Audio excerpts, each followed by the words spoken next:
Had heating, but they had no hot water.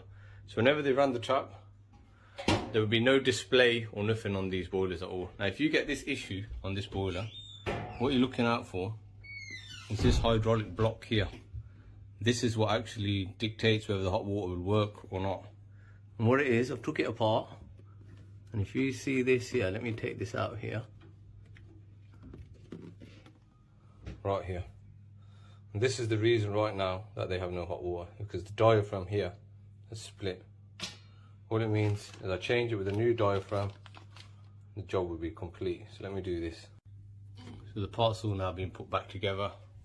Let's see if the hot water now works. Just turn it on. That's cold water. Hot water. Straight away the demands come on, the flames come on.